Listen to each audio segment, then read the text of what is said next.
yo voy a ir adelantándoles a ustedes este tema que lo veíamos para el día de mañana, aunque en realidad este tema lo tendríamos que haber visto antes porque conecta también con muchas cosas, ¿no? Porque recuerden que ustedes aquí están viendo tanto lo básico como lo avanzado y, y, y, y pues conecta cada uno de eso con los diferentes temas, con lo que vieron ahora con Steven, lo que van a ver con otros ponentes. Entonces, quiero hablarles desde una manera diferente de ver lo que es el soporte vital avanzado o en inglés lo que lo conocemos como el ACLS, de una manera pues muy interesante porque el éxito de la reanimación muchas veces no está en el conocimiento de la farmacología, de intubar, de ciertas cosas que obviamente son importantes, sino los problemas generalmente vienen porque no hay trabajo en equipo, porque no se sabe trabajar en equipo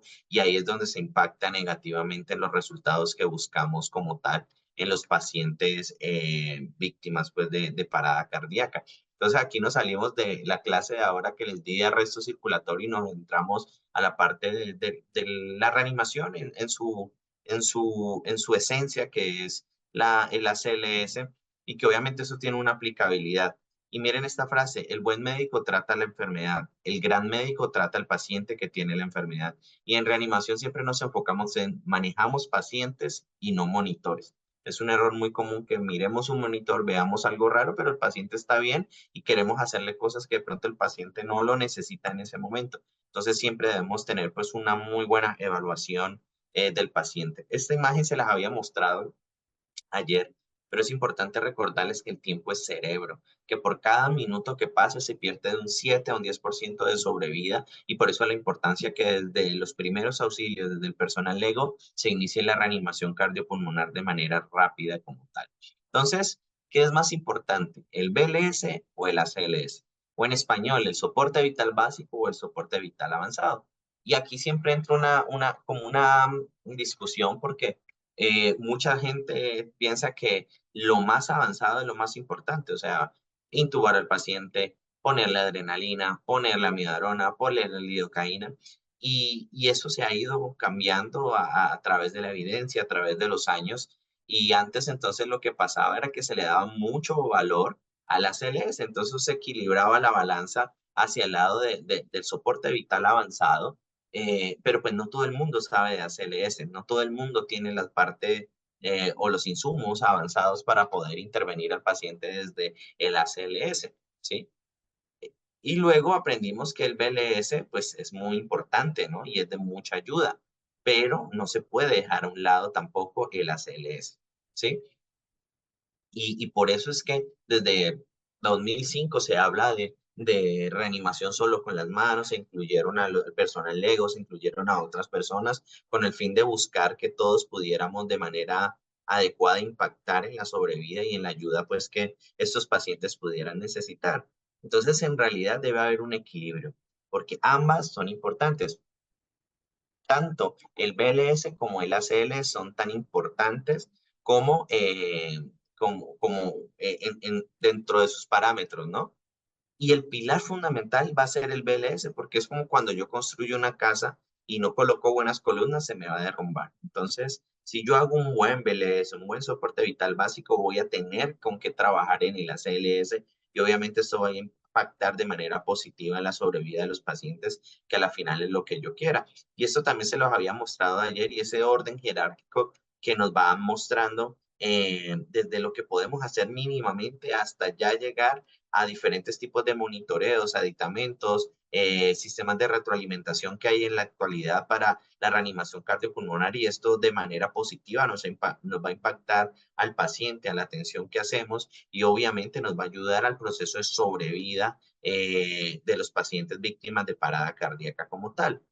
Y esto sí que es importante, tener un buen equipo que tenga el conocimiento, que sepa qué tiene que hacer, cómo hacerlo, tener una muy buena comunicación entre el equipo y ahí es donde está el éxito de todo. Cuando trabajamos en común por un fin, cuando trabajamos ordenadamente, cuando hay una voz de mando, cuando nos comunicamos correctamente, todo se va a beneficiar y eso aplica para todos los protocolos, vía aérea, aquí reanimación, en código Team Trauma, en la vida también incluso, entonces es importante tener eso en cuenta. Y si tenemos una mujer embarazada, pues la desviación uterina manual que se los recordaba en el soporte vital básico en la clase pues pasada. Y yo les decía ayer que había un concepto que les iba a presentar en esta charla, que era el concepto del CPR coach. Entonces, el CPR coach es un concepto que es nuevo, bien, que mucha gente no lo conoce, y es alguien que está al lado del líder. Entonces, miren que vamos a tener a todas estas personas de acá, pero además vamos a tener un secretario, por decirlo así, de lo que es el líder en general. El líder se tiene que dedicar a pensar en los diagnósticos diferenciales y a ver cómo los vamos a tratar y a resolver, ¿sí?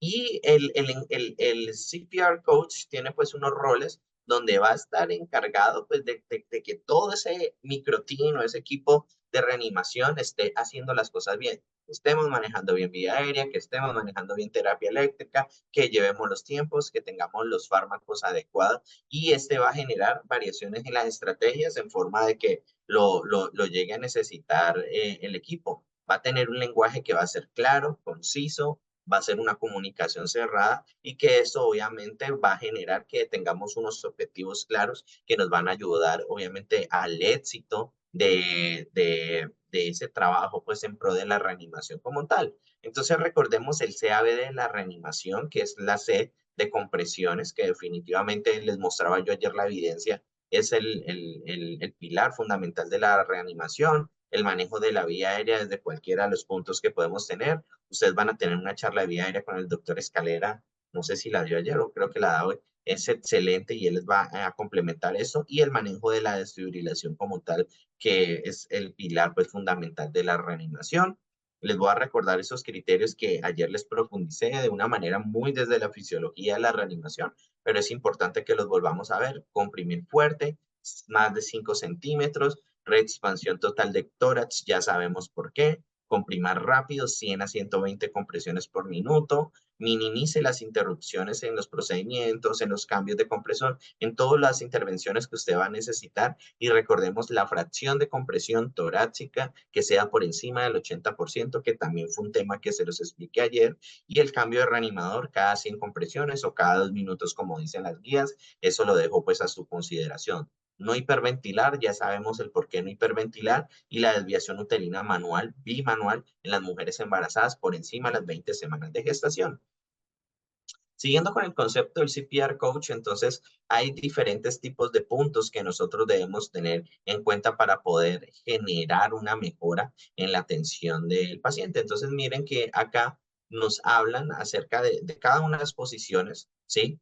Esto puede variar, ¿no? Esto puede variar si usted está en una provincia, si usted está en un hospital principal, si usted, depende del nivel donde usted esté, tal vez no vayas a tener todas esas personas. Entonces, todo esto tiene una adaptabilidad, ¿sí? Tal vez si yo estoy en vía aérea, yo me puedo encargar también, además de vía aérea y de ventilación, de manejar el monitor. Si yo soy el de medicamentos, yo puedo colocar la vía intraósea o vía intravenosa, pero además puedo manejar el monitor. Eso va a variar muchísimo y esa adaptación la va a hacer usted como equipo. Por eso es que nos debemos conocer como tal. Y aquí entra todo el equipo, ¿no? Médico, especialista, enfermera, todos los que pueden estar involucrados en el momento de una reanimación cardiopulmonar. Definitivamente en la reanimación cardiopulmonar y para poder yo medir de una manera fisiológica la calidad de la RCP, debo tener, y sería lo ideal, poder medir la capnografía de onda. Va a ser una medida valiosa que nos va a ayudar a nosotros a determinar si estamos haciendo unas buenas compresiones, una compresión de alta calidad y en tiempo real vamos a poder corregir nosotros si lo estamos haciendo o no bien.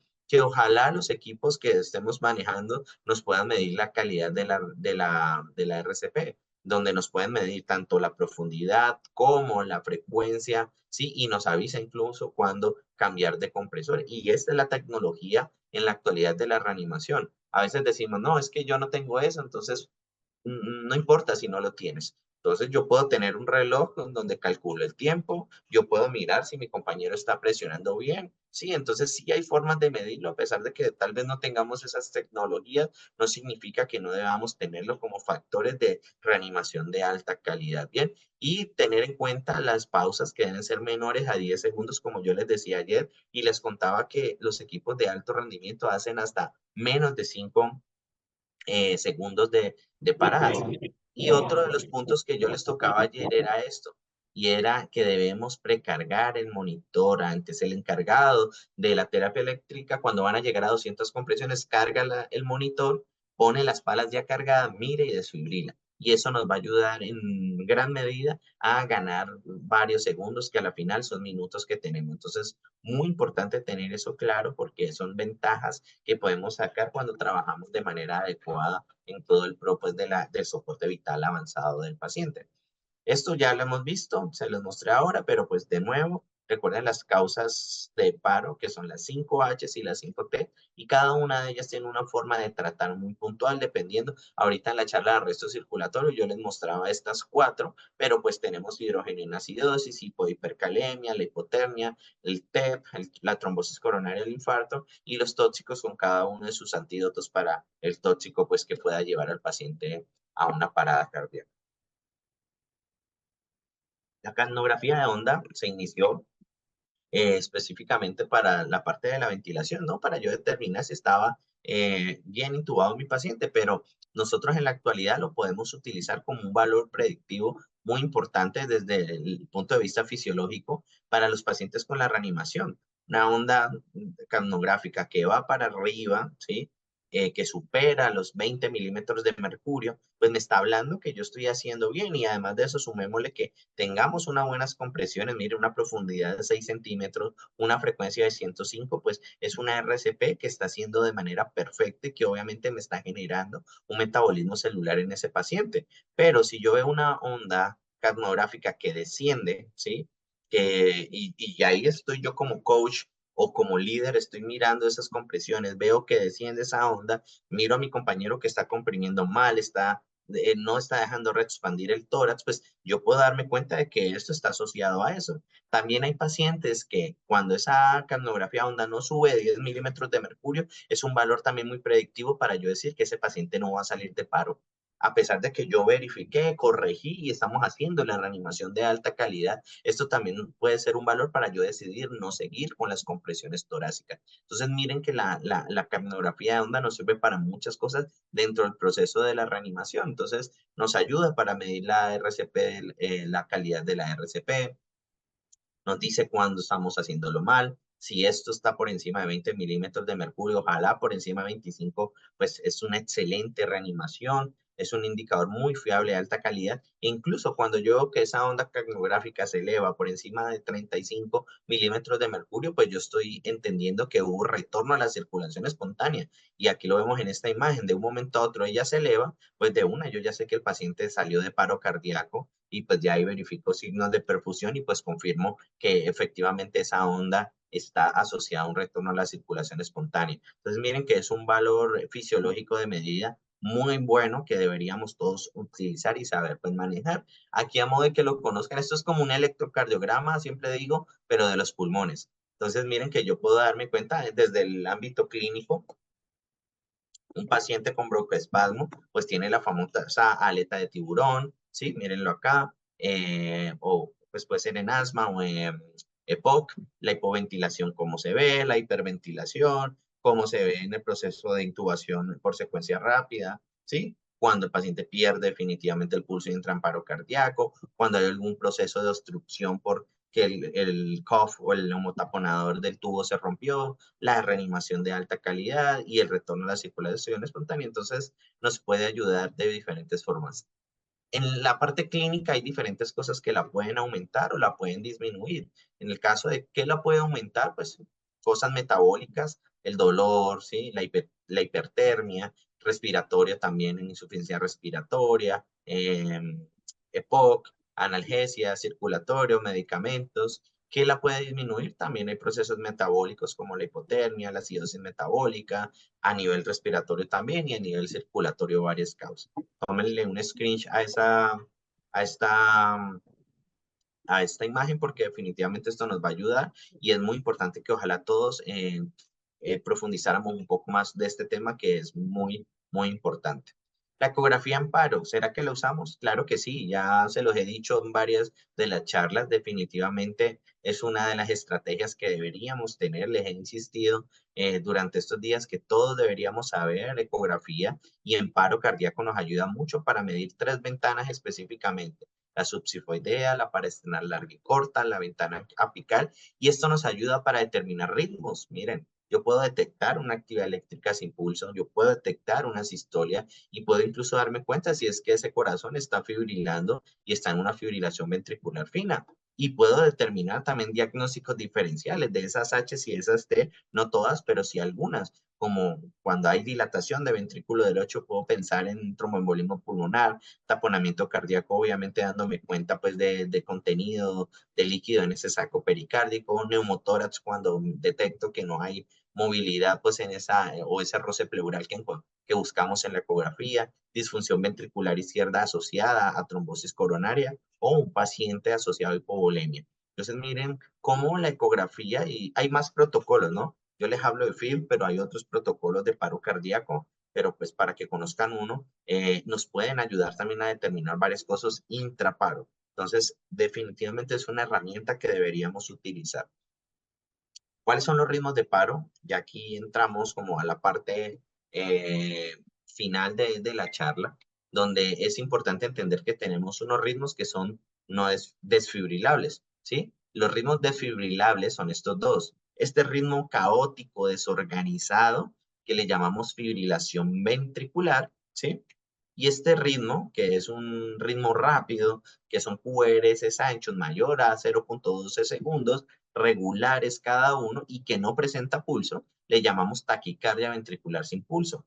Recordando que este de arriba, la fibrilación ventricular, es el ritmo que se presenta en más del 70% de los casos de parada cardíaca súbita. Por ende, el tratamiento rápidamente es la desfibrilación. Y el día de ayer yo les hablaba acerca de las fases del paro. Espero que las recuerden, donde hablábamos de una fase eléctrica, una fase circulatoria y una fase metabólica. Y que si a estos pacientes nos encontramos en fase eléctrica, la desfibrilación rápida, menos de 5 minutos posterior al paro, van a tener mucho éxito y lo más probable es que retornen a la circulación espontánea. Y tenemos los ritmos de paro que son no desfibrilables, ¿sí? Esta línea plana isoeléctrica que después de confirmada le llamamos asistolia y cualquier ritmo en el desfibrilador diferente a los otros tres que no presente pulso, le llamamos actividad eléctrica sin pulso. Y en la charla pasada, arresto circulatorio, veíamos que era el que más se relacionaba con ese tipo de pacientes. Entonces es importantísimo tener esto en cuenta porque son los ritmos que nos vamos a encontrar y que desde el punto de vista de algoritmo y de manejo de los pacientes, deberíamos todos saber manejar de una manera organizada. Entonces, recordemos que en los ritmos no desfibrilables, pues se enfoca mucho uno en la RCP de alta calidad como valor importante, ¿sí?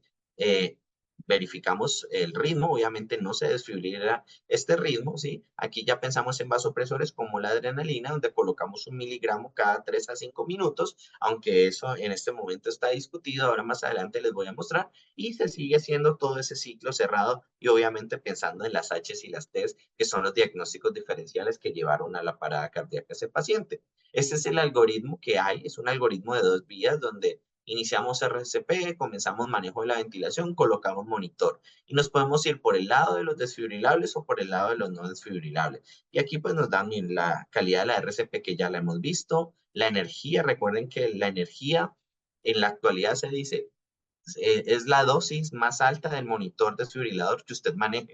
Entonces puede ser un monofásico 360 y los bifásicos varían. Hay bifásicos de 200, 270 hasta de 360. Entonces la dosis es la dosis más alta del monitor que usted tenga a la mano. ¿Sí? Entonces, aquí están los medicamentos que utilizamos. Recuerden que acá en esta vía de la izquierda de su pantalla, que son los ritmos desfibrilables, sí utilizamos antiarrítmicos como la amiodarona o como la lidocaína. En este lado de la derecha no utilizamos antiarrítmico por su mecanismo de paro que es muy diferente y eso es importante que lo sepan. Bien.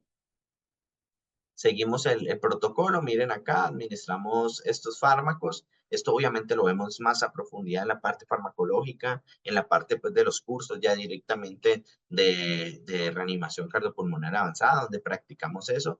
Miren acá, nos hablan de lo que es las H y las T, que ya las hemos visto. Y aquí muy importante, pues cuando hay retorno a la circulación espontánea, pues comenzar a hacer los cuidados por reanimación, y ya les voy a mostrar el algoritmo. Bien, entonces es importante esto.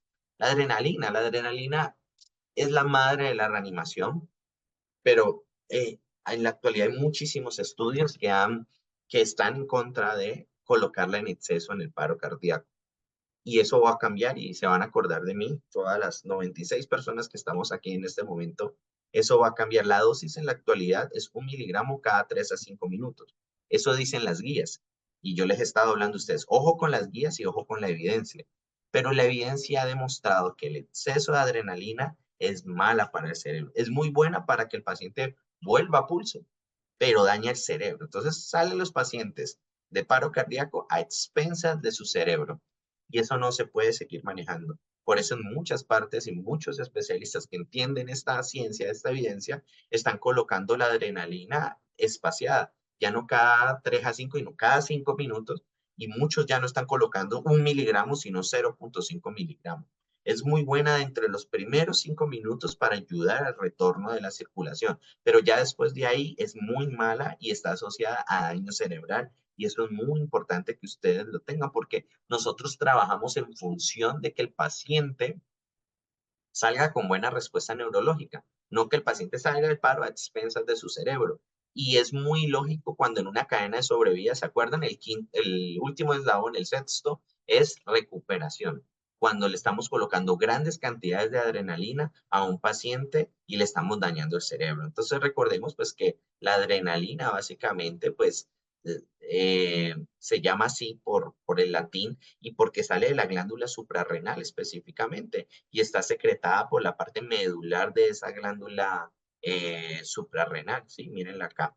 Entonces, ¿desde cuándo estamos aplicando adrenalina? Desde hace ya muchísimos años. Miren que esto data de 1963, cuando por allá en 70 perros anestesiados e intubados, les obstruían el tubo orotraqueal, los asfixiaban, ¿sí? Ellos estaban monitorizados, entraban en paro cardíaca y les colocaban adrenalina intracardíaca, ¿sí? Directamente acá, que hubo un tiempo en la medicina que se colocaba la adrenalina aquí. En algunas películas todavía lo vemos. Entonces, ¿qué pasó? Al colocarles adrenalina intracardíaca, ¡pum! Salían del paro cardíaco rápidamente. Y la conclusión de este estudio, ¿sí? Que sale, como les digo, de perros, la adrenalina asociada a la ventilación asistida más masaje cardíaco es de gran beneficio para lograr el retorno a la circulación espontánea, ¿sí? Por ende, debe ser utilizada en estos dos ritmos que estamos viendo ahí. Entonces, desde ahí fue que se comenzó a utilizar la adrenalina y la metieron en los protocolos y desde ahí se viene utilizando. Pero entonces hay que entender todo ese tipo de recomendaciones que hay en la actualidad y es muy contradictorio cuando en las mismas guías, AJA, ustedes ven que los estudios que inician de más de 200 revisiones que ellos tienen para la adrenalina, los 3 primeros son estudios que están en contra de la adrenalina. Entonces, ¿qué pasa con la adrenalina? Mire, pues obviamente cuando se aplica, genera que haya un aumento de esa presión porque hay vasoconstricción severa y obviamente eso es un beneficio, pero cerebralmente estamos generando daño cerebral. Entonces aquí todos estos son, este metaanálisis muestra todos los estudios, ¿sí? Que hablan acerca de la adrenalina, ¿sí? Entonces, es un predictor de incremento de la mortalidad, ¿sí? Incrementa el retorno a la circulación espontánea, pero no diferencia, ¿sí? Su respuesta o su supervivencia cerebral, ¿bien? Incrementa el retorno a la circulación espontánea, pero a expensas de daño neurológico. Todas dicen lo mismo, daña el cerebro, ¿sí? Entonces es muy importante que tengan en cuenta eso. Miren este es uno de los estudios más importantes, que es el Paramedic 2, que habla de la adrenalina, y esto es una foto de las guías que tanto hablamos del American Heart, donde este mismo estudio lo están referenciando aquí, ¿sí? Donde ellos en este estudio dicen no se debería colocar adrenalina en grandes cantidades. Y los resultados acá lo muestran que definitivamente esto genera daño cerebral posterior, ¿sí? Entonces, a eso es que nosotros debemos llegar desde el entendimiento de la ciencia y la aplicabilidad que les debemos dar. Ayer me hacían esta pregunta, ¿cuándo suspendo RCP? Yo les decía que las guías no dicen nada, pero hay un estudio asiático de hace algunos años donde dicen pacientes con ritmos desfibrilables inicial, o sea, paciente que entra en fibrilación, iniciamos, sí, 40 minutos podemos estar nosotros trabajando esos pacientes sin ningún tipo de problema. Pacientes en paro no presenciado con ritmo no desfibrilable, 25 minutos. Y ustedes ya vieron y les he ido hablando en la charla anterior, vimos que la sobrevida de estos ritmos generalmente está por debajo del 15% y es una sobrevida muy baja. Entonces, obviamente, pues el tiempo va a ser muy diferente porque ya en ellos cambia el concepto. Pacientes en trauma, la sobrevida es muy baja. No reanimar, ya vimos que no se reaniman. Esos pacientes manejamos la reanimación de otro tipo en control de daños, X, A, B, C, D, ¿sí? Entonces, estos pacientes, pues hay que abrirlos. Ya vimos, de todas maneras, hacer descompresión bilateral del tórax. Si el paciente no sale, no tiene pulso, pues ese paciente se declara muerto. Hay casos especiales, la hipotermia es neuroprotectora, pero además disminuye el metabolismo y son pacientes que pueden tener frecuencias cardíacas muy bajas. Entonces lo que se recomienda en ellos es reanimarlos, ¿sí? Y no se declara muerto hasta que no esté caliente y muerto, ¿sí? Entonces hay que calentar a ese paciente y definitivamente ahí darnos cuenta si definitivamente está muerto o no. Cierta sobredosis, un caso muy particular es la intoxicación por beta bloqueadores. Los beta bloqueadores, pues por su efecto eh, bloqueador de receptores beta, pues hace que el corazón lata muy lento. Entonces, a esos pacientes también debemos colocarle manejo para poder definir si ese paciente definitivamente está en paro o no. Signos obvios de muerte, paciente que ustedes lleguen, esté con livideces, esté con rigor mortis, pues no vamos a reanimar un paciente de ese tipo. Que tengan orden de no resucitación, pues no vamos a reanimar esos pacientes. Definitivamente esos pacientes no deben ser reanimados como tal, pues porque haya un aspecto legal desde todo punto de vista que nosotros no podemos pues reanimarlos. Enfermedades terminales también hay que tener en cuenta eso y eso ya va mucho en el análisis que nosotros vamos a hacer como profesionales de la salud y hablándolo obviamente con el familiar, un paciente que veamos que está en una etapa terminal, ¿para qué vamos a reanimar un paciente a prolongarle pues más eso? Y en la atención médica prehospitalaria, pues si el paro no es presenciado, no sabes cuánto tiempo, pues no se debería reanimar. Si no hay retorno a la circulación espontánea después de 3 rondas de RCP y análisis del DEA sin orden de descarga.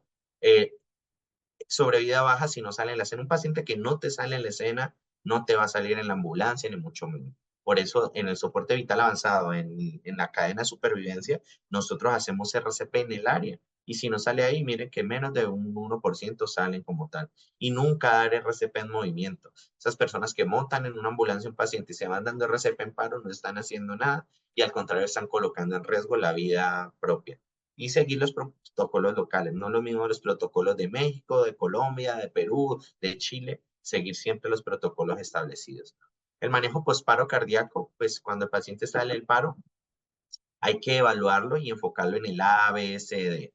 A, vía aérea, entonces vamos a dar una buena oxigenación, un manejo de la vía aérea. Aquí sí deberíamos intubar a los pacientes, medir la cardiografía y nunca hiperventilar a los pacientes. Y entonces ahí está con la A y está con la B el paciente y pues tenemos unos parámetros obviamente para poder determinar y manejarlo de manera adecuada. La C es el manejo de la circulación. Entonces, pues si el paciente está hipotenso, pues vamos a colocarle bolos pequeños de líquidos para tratar de manejar una sistólica entre 90, pues como mínimo. Si es necesario, vamos a infundir vasopresores si no mejora con líquidos. Entonces aquí tenemos la adrenalina, la dopamina o la noradrenalina como recomendaciones como tal. Uno de los mejores, obviamente, es la noradrenalina, es el menos arritmogénico que tenemos pues de esos dos anteriores y pues deberíamos tenerlos en cuenta para poder colocarlos a infusión y que obviamente esto nos mejore. Importante, dependiendo de la causa, si estamos sospechando que la causa fue un infarto, pues vamos a tomar un EKG en ese paciente, vamos a llevar la reperfusión coronaria si es el nivel o un traslado rápido para poder hacerlo eso, control de hipotermia, dependiendo de eso, pues todavía hay controversias en eso, pero hay pacientes que son candidatos a la hipotermia y si tenemos el equipo pues especializado para calentar, para enfriar al paciente pues de manera progresiva como tal. Y con eso pues terminaríamos esta ponencia. Espero les haya gustado. Recuerden seguirme en redes sociales, ahí yo les estuve mandando el link hace un rato. Muchísimas gracias a todos por su atención y bueno, quedo a la espera.